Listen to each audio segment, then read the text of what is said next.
Hello and welcome to this detailed second look at the Caribbean island of Cuba's surviving steam sugarcane railways, or sometimes convoys of trucks to get the cane to the nearest operational mill.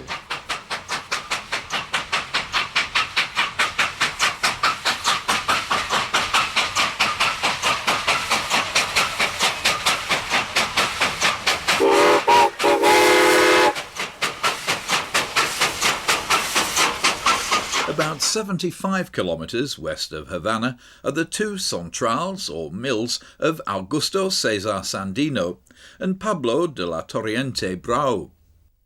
The relatively close proximity to Havana of these two mills traditionally makes them the first to be visited by many rail fans. Augusto Cesar Sandino is not a complex system. Just two branches serving three loading points, including Dos Hermanos on this 3-foot narrow gauge system. Not surprisingly, the dominant steam motive power source is nearly all from ancient American parentage.